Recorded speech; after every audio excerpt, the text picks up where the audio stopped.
Okay mga kamads, mga kaibigan, welcome back to another content. Teka lang, yun no. So, for today's video, pag-uusapan po natin yung mga sagot nila Englishera Girl at saka si Golden Retriever Boy. Asa na ba si Golden Retriever Boy? Ayan! Dito sa mga recent na nangyari doon sa putukan, ano yung pusuan or laruan. Okay, so dito muna tayo kay Golden Retriever Boy. Medyo hindi ako sure kung this is a legitimate post, pero ito ang legit kasi galing to sa isang newspaper sa Filipino Star ngayon, digital. So ito muna. It's been 5 years since sumali ako sa show. I did expect this to go viral multiple times over, pero I will be addressing it now. Salamat sa mga nag-send ng supportive message, even those who gave constructive criticism na appreciate ko. Even though, wait lang, ano ayusin natin? Yun, no? Even though I can't reply to all, I know na I read every one of them. Talagang nakatulong sila. I realize how na marami akong kailangan ayusin sa sarili ko. I let myself spiral down because of my hurt ego. Kasi nga naman, during that time, medyo combative yung kanyang pagsagot doon sa mga rejection. Sabi ko nga sa inyo, the best way to handle rejection sa mga ganong klaseng dating is to just accept it. Accept it and move on kasi hindi mo naman kontrolado yung puso ng isang tao. Pusong ba to? Okay, so I did not take the rejection well, and to add the fact na di ako sanay sa camera. So I failed to compose myself. This is actually a very self-reflective post ni Golden Retriever Boy, and I commend him. Kasi maganda yung pagkakasabi niya. I am working on myself and taking a social media detox for my mental health. I promise I will do better in a way. Blessing na rin na sumali ako sa show because it helped me learn a lesson. I don't want to act the same way pag may partner, pamilya na ako. Okay, very good. I also learned to drown out the hate messages. So, ganun lang yan, idol. Pwede mo naman kasing i-disable yung comment section. Nasa sayo yan, actually. No one can dictate kung ano pwede mong gawin. But I will make a new account to close friends na lang ako since this is one has gotten too much attention na. Okay, so very good. Kung siya man talaga to, at least meron siyang self-reflection tungkol dito. Now, I will... siguro this would be the last time na pag-uusapan natin si Golden Retriever Boy, pero papakita ko lang sa inyo yung mga memes na kasi ang daming memes talaga ni Golden Retriever Boy pagdating sa TikTok. Ewan ko lang kung may na bookmark ako dito. Tingnan lang natin. Si Mika Salamanca nasa FYP ko na naman. Asan ba yun? Puro to politics kasi nakaalam nyo naman tayo, nakasunod tayo sa politika. Now, pumunta tayo, hindi ko na makita. Ito. For me, my ideal trait is someone who reciprocates the hard. I am a boy, so I want some. Hindi yan saan ba yun? Hanapin natin na. Meron kasi ditong mga ito. Why did you decide to pop his balloon? Hindi ito. Teka. Personally not attracted. So I'd like you to go ahead and choose two balloons to pop. Medyo mahirap naman talaga tong mga ganito. The reason why mahirap ito kasi nga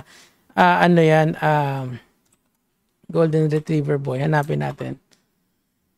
Marami siyang meme dito. Ito.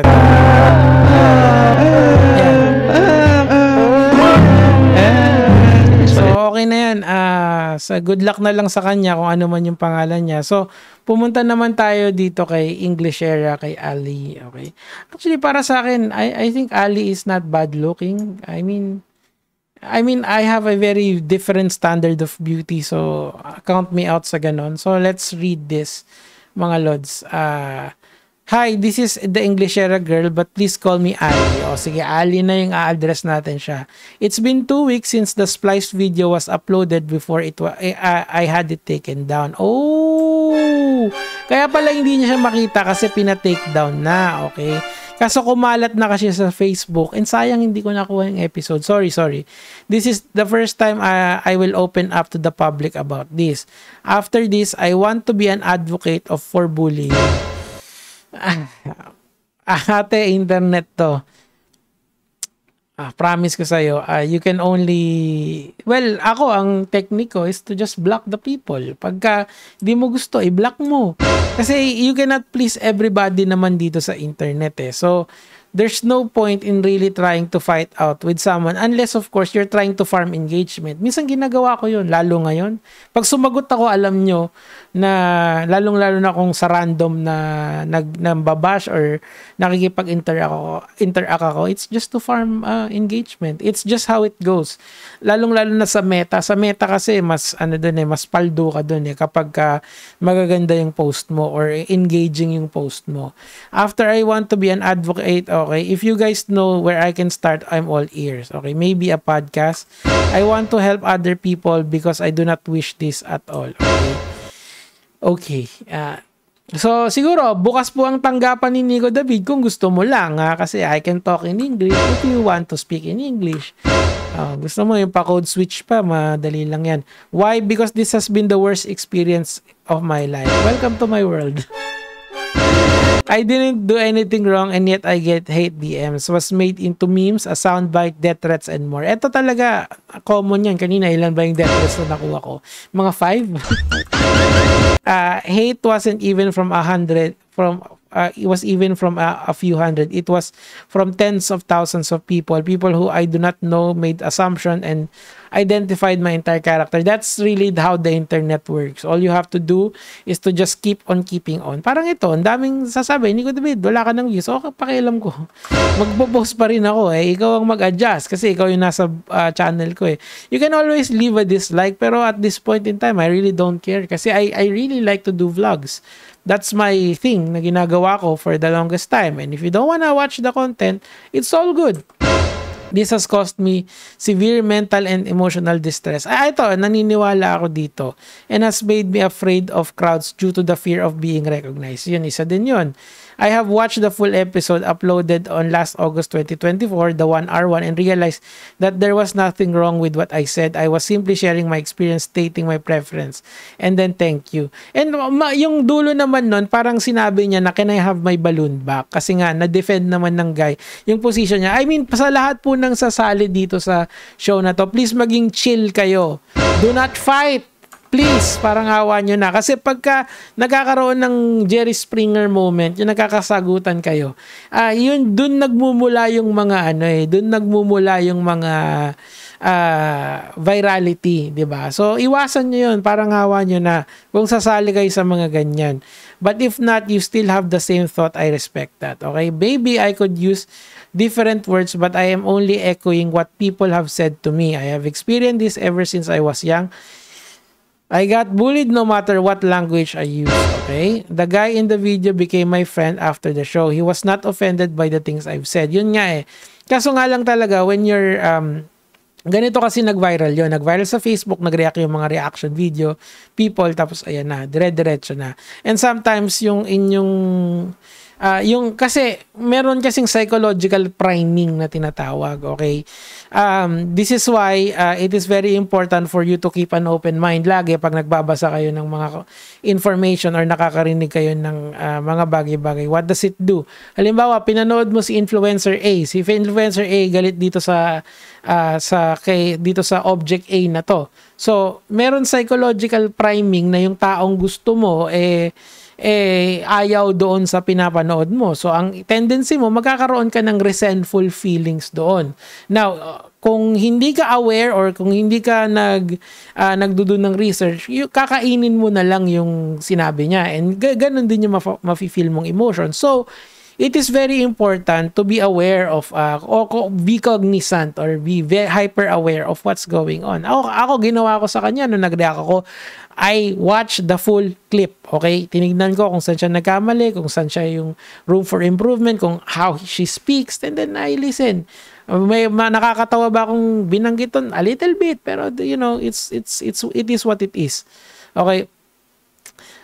What I said, okay, I have seen was a preference, not a deal breaker, and I was not looking down on him or anyone. I may not have the typical American accent, but you're not but you're expecting, but English is my first language. I spoke Taglish because it's a Filipino show and I was just adjusting. I hope you can see that I was trying. Oo nga, malamang to kasi siguro nasanay sa dun sa mga yung kasi she has a very Konyo accent. I've heard this accent na to dun sa mga classmate ko nung araw na medyo mayayaman. Tapos yung mga sosyalera, ganun yung accent niya. It's not even neutral. Yung accent ko, hopefully it's neutral.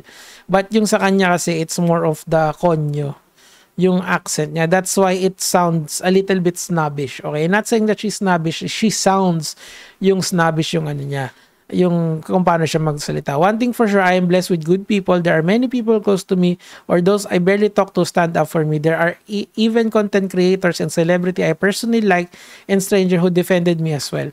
Thank you so much. Kasama ba ako doon? hindi naman ako nang babash na eh. Hindi naman. Nandedebunk ako pero I've never bashed anyone na ganitong level, di ba? Minsan, di ba? Minsan, nakakamali ako. But, it is what it is. If you made it this far, thank you for taking time to read. Those who have sent me hate, I hear you. We have your own preferences.